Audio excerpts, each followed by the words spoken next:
ఓం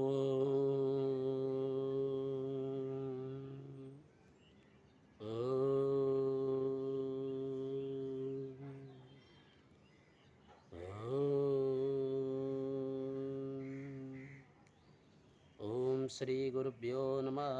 హరి ఓం.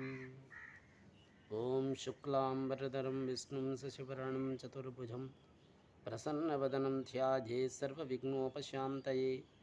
అగజానన పద్మార్గజానన మహర్నిశం అనేకదంతం భక్తానం ఏకదంతముపాస్మయే. ఓం నారాయణం నమస్కృత్యం నరం చైవ నరోత్తమం దేవీం సరస్వతిం వ్యాసం తతో జయముదీరయతే. సభాభ్యాం సభాపతిభ్యశ్చ భో నమో నమః. పార్వతీ పరమేశ్వర సభకు నమస్కారం. ఈరోజు బ్రహ్మపురాణం అంతర్గత విషయాల గురించి వచ్చిన విషయాలతో పాటు ముందు తెలుసుకుంటే ఇప్పుడు బ్రహ్మాండ పురాణంలో అంతర్భాగంగా 6వ రోజుగా చెప్పబడిన కలశోద్భవ వర్ణన గురించి తెలుసుకోబోతున్నాం. స్వయంభూ మన్వంతర కాలంలో బ్రహ్మ సృష్టి చేస్తుండగా ఆయన శరీరం నుంచి ఇంద్రియాల నుంచి మానవులు, దేవతలు, అసురులు ఉద్భవించారు. పితృదేవతలు కూడా ఆయన నుంచే ఆవిర్భవించాయి. పితృదేవతలు కూడా అదేవిధంగా మిగతా వారు కూడా ఈ సృష్టి క్రమం నుండి రావడం జరిగింది. ఒకటి సంవత్సరం, అంటే ఈ సంవత్సరానికి అధిపతుడు కాలాత్మకుడు. అగ్నిరూపుడై కాలాత్ముడికి సంవత్సర స్వరూపంగా గ్రహించాలి. ఎందుకంటే ఆయన కాలానికి ప్రభు. రుక్, యజుర, సామవేదాలకు జన్మస్థాన స్థితి. ఆయనే దివసం, అర్ధమాసాది పంచ విభాగాల్లో అధిపతి. అతడు అగ్ని, యమ, కాల, సంభృతి. అతడే ప్రజాపతి, అతడే సర్వయోని. అందుకే కాలాత్ముడని సంవత్సరమని పిలుస్తారు. పరివత్సరం అంటే సూర్యుని పరివత్సరంగా గ్రహించాలి. అతడే కాల విభాగమైన మాసాలకు, ఋతువులకు, ఉత్తర దక్షిణాయనాలకు, గ్రహాలకు, నక్షత్రాలకు, శీతోష్ణుల, వర్షానికి, జన్మస్థితికి. అంతేకాదు సూర్యుడు ప్రసన్నాత్ముడు, బ్రహ్మపుత్రుడు, ప్రజాపతి. అతడి రోజే, మాసం, ఋతువులు కాదు, పితామహుడు కూడా. ఆయనే ఆదిత్యుడు, సవితుడు, భానుడు, జీవనుడు, అందరికి ప్రభు. హవ్యుడు, భాస్కరుడు. అతను పరివత్సరుడుగా భావించాలి. అలాగే ఇడవత్సరం అంటే చంద్రుడు. సకల ఔషధాలకు పతి అయిన చంద్రుణ్ణి ఇడవత్సరుడుగా గ్రహించాలి. చంద్రుడు సర్వజీవులకు జీవనాథుడు. ఆయనే ఈశ్వరుడు. అప్రాప్తమైన వాటిని ప్రాప్తించగల చేయటం, ప్రాప్తించిన వాటిని రక్షించడం చేసేవాడు. ఆయన ఎప్పుడూ ఈ సమస్త విశ్వాన్ని పర్యవేక్షిస్తుంటూ తన కిరణాలతో రక్షించి భరిస్తుంటాడు. చంద్రుడు తిథులకు, పర్వాలకు, పర్వసంధులకు, పౌర్ణములకు, అమావాస్యాలకు కారకుడు. ఆయనే రాత్రిని కలిగిస్తాడు. అందుకే ఆయన్ను నిశాకరణని అంటారు. చంద్రుడు అమృతతత్వుడు, ప్రజాపతి. అంతేకాదు చంద్రుడు పితృదేవాత్మకుడు కూడా. ఇక అనువత్సరంలో వాయువు గురించి తెలుసుకుందాం. ప్రపంచంలోని ప్రాణులందరికీ జీవనానికి కారకుడైన వాయువుని అనువత్సరంగా మనం పరిగణించాలి. ఎందుకంటే సకల ప్రాణుల్లో ప్రాణ, అపాన, వ్యాన, ఉదాన, సమాన అనే వాయువుల ద్వారా జరిగే కర్మలకు ప్రవర్తకుడు. పంచేంద్రియములు, యమము, మనసు, బుద్ధి, శృతి, బలం వంటి సమాన కల క్రియలను ఆయనే సంపాదిస్తాడు. అనగా భౌతిక శరీరం కార్యకలాపాలన్నీ వాయువు ద్వారే జరుగుతాయి. ఆయన సర్వాత్మకుడు, సర్వలోకేశ్వరుడు. వాయువు లోకానికి ఉపకరించే 49 మరుత్తుల ద్వారా ప్రవర్తిస్తుంటాడు. సర్వభూతాలకు ఆయనే విధాత, సర్వభూతాలకు క్షేమాన్ని చేకూర్చేవాడు. వాయువు నిత్యం ప్రభంజనుడు. అతడు అగ్ని, భూమి, సూర్య, చంద్రుడికి ప్రభవస్థితి. ఆయనే ప్రజాపతి, లోకాత్మకుడు, ప్రపితామహుడు, రాత్రి పగలుకు కల్పించేవాడు. అందుకే ఆయన్ను అనువత్సరమని అంటారు. ఇక వత్సరం అంటే రుద్రుడు.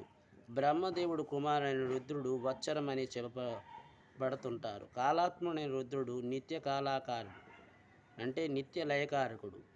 భగవంతుడైన రుద్రుడు తన దివ్య తేజస్తో జగత్తులో ప్రవేశించాడు. సూర్యుడు, చంద్రుడు, అగ్ని, వాయువు అందరూ యాగమనే కాలంతో అద్వైత భావాన్ని పొందారు. రుద్రుడు సర్వభూతాత్ముడు, సర్వాత్మకుడు. ఆయన క్షీణించిన ఔషధాలను తిరిగి పునర్జీవింపచేస్తాడు. ఎప్పుడైనా ఔషధాల శక్తిని కోల్పోతే ప్రజాపతితో సహా దేవతలంతా వెళ్ళి రుద్రుని ప్రార్థిస్తారు. అలాగే ఇచట రుద్రుడు త్రయంబకుడు అని కూడా చెప్పబడింది. రుద్రుడు త్రయంబకుడు అంటారు. దేవతలంతా తమ తమ కోరికలను తీర్చుకోవడానికి రుద్రుడి దగ్గరికి వస్తారు. వచ్చిన వారు పురోడాసాని అయిన దగ్గరికి కపాలత్రయం అంటే 3 కపాలాల్లో నుంచి ఆయన్ని పూజిస్తారు. వాటిని త్రయంబకం అంటారు. ఆ త్రయంబకాన్ని ధరించేవాడే కాబట్టి ఆయన త్రయంబకుడయ్యాడు. వేద మంత్రాల్లో ఉపయోగించే గాయత్రి, త్రిష్టప్స్, జగత్ ఛందస్సులు కూడా త్రయంబకం అనే పేరుతో స్మరించబడ్డాయి. ఈ విధంగా కాలం 5 విధాలుగా చెప్పబడింది. పంచవిధాలంగా చెప్పబడిన ఈ కాలాన్ని వసంతాది 6 ఋతువులు గ్రహించాలి. ఇది కాలం గురించి సంక్షిప్త వివరణ. ఈ కాలం అనేది అనంత కాలమానంలో ప్రకాశించి ప్రాణుల జీవితాలను అపహరిస్తూ సంహరిస్తూ ప్రవహించే నది జలములాగా సాగిపోతూ ఉంటుంది. ఇక నీలకంఠ నామోత్పత్తిని గురించి తెలుసుకుందాం.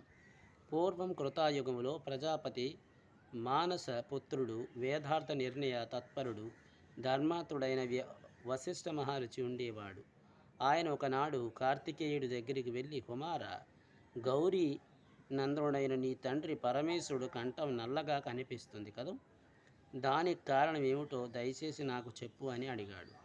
మహా తేజస్వి అయిన స్కందుడు ఆయనతో భక్తులతో, గొప్పవాడైన ఓ వశిష్ఠ, నేను పూర్వం నా తల్లిదండ్రుల వద్ద కూర్చున్నప్పుడు వారిద్దరు మాట్లాడుకున్న మాటలు విన్నాను. నేను ఆనాటి విన్న దాన్నే నీకు ఇప్పుడు చెప్పబోతున్నాను, విను అని చెప్పడం ప్రారంభించాడు. కైలాస శిఖర వైభవం. కైలాస శిఖరం ఎంతో రమ్యమైనది. వివిధ రకాల ధాతువులతో అది నిండి ఉంటుంది. ఆ శిఖరం మీద వజ్రమయం, స్ఫటికమయమైన సోపానాలు ఉంటాయి. ఆ సోపానాలు చిత్రపాద శిల తలలు. ఆ పర్వతం మీద అందమైన ఫలవృక్షాలు పుష్పాలతో ఉన్నవి. చక్రవాక పక్షులు ఎగురుతూ తొమ్మిదిలు సంగీతాన్ని వినిపిస్తూ ఆ పర్వతాలకు మరింత శోభను కలిగిస్తున్నాయి. సన్నటి నోటిదారుల నుంచి నాదాన్ని చేస్తుండగా ఉన్నవి. ఆ పర్వతాల లోయలో క్రౌంచ పక్షులు, నెమళ్ళు మధురమైన నాదాలతో ప్రతిధ్వనిస్తున్నాయి. కైలాస శిఖరంను అప్సరస గణాలతో కూడుకుని ఉంది. కిన్నెరలతో కూడి అక్కడ సంచరిస్తున్నారు. జీవం అనే పక్షులు కోకిలని అక్కడ మధురమైన ధ్వనులు చేస్తూ ఉంటాయి. ఆ పర్వతం మీద సిద్ధులు, చారణులు తరచుగా సంచరిస్తుంటాయి. అక్కడే కామధేనువులు ఉన్నాయి. అవి అంబాని మృదువుగా అరిస్తుంటాయి. వాటి స్వరాలు అక్కడే స్పష్టంగా వినిపిస్తుంటాయి. మేఘాలు గర్జనలు ఆ పర్వత శిఖరం మీద నిత్యం ప్రతిధ్వనిస్తూ ఉంటాయి. ఇంకా విద్యాధరులు మధురంగా వాయించే వీణానాదాలు కూడా అక్కడే నివాసిస్తూ అవి చెవులకు ఎంతో ఆనందాన్ని కలిగిస్తాయి. ఆ పర్వతం మీద హంసలు, పావురాలు, కొంగలు నిర్భయంగా సంచరిస్తుంటాయి. వివిధ రకాలు వ్యాయాములు, భంగిమలు ప్రదర్శిస్తూ విఘ్నేశ్వరుడు అక్కడ ఆడుకుంటుంటాడు. భూతపతి అయిన పరమేశ్వరుడు వివిధ రకాల భూతాలతో పరివేష్టితయి ఉంటాడు. ఆ భూతాల్లో కొన్ని సింహముఖాలు, మరికొన్ని వ్యాఘ్రముఖములు. వాటిలో కొన్ని భయంకరమైన శబ్దాలు చేస్తున్నాయి. కొన్ని మేఘముఖములతో, కొన్ని ఏనుగు ముఖాలతో, మరికొన్ని క్రూరమైన పిల్లి, నక్క ముఖాలతో ఉన్నాయి. కొన్ని భూతాలు జుభస్కరంగా వేలాడి, పెదాలతో వేలాడి, చేతులతో వేలాడి, భారీ ఉదరముతో, పెద్ద పెద్ద చెవులతో, కొన్ని పెద్ద పెద్ద పాదాలతో, మరికొన్ని పెద్దవైన నేత్రములు ఇలా చిత్ర విచిత్రంగా ఉన్నాయి. ఇలా నానావిధి భూతగణాలతో పరివేష్టితైనున్న శివుడు పార్వతీదేవితో ఇలా అడిగింది: స్వామి మహాదేవ సర్వేశ్వర, నీ కంఠం మీద ఏదో మచ్చ నల్లని మేఘాలలాగా కనిపిస్తుంది. అది ఏమిటి ప్రభు? నీ కంఠం అలా నీల రంగులోకి మారిపోవడానికి కారణం ఏమిటి అని ప్రశ్నించింది. దేవి: పూర్వం దేవతలు దానవులు కలిసి క్షీర సముద్రం అమృతం కోసం మతించడం ప్రారంభించారు. అయితే ముందుగా సముద్రం నుంచి భయంకరమైన అగ్నిజ్వాలలు వెదజల్లుతూ కాలకుట విషం ఆవిర్భవించింది. దేవతలు అసురులు దాన్ని చూశారు. వారంతెంతో భయపడి బ్రహ్మదేవుడి దగ్గరికి పరిగెత్తారు. ఎంత ఆందోళనలో తన దగ్గరికి వచ్చిన దేవతలను చూశాడు బ్రహ్మ. దేవతలారా, ఎందుకు మరింత ఆందోళనలు ఉన్నారు? ఎందుకింత భయంతో వణిగిపోతున్నారు? కారణం ఏమిటి చెప్పండి అని వారిని అడిగారు. బ్రహ్మదేవుడు మాటలు విన్న దేవతలు దానవులు ముక్తికంఠంతో బ్రహ్మదేవ, మేమంతా కలిసి అమృతం కోసం క్షీరసాగరాన్ని మదిస్తున్నాం. ఆ సమయంలో భయంకరమైన కాలకుట విషం ఆవిర్భవించింది.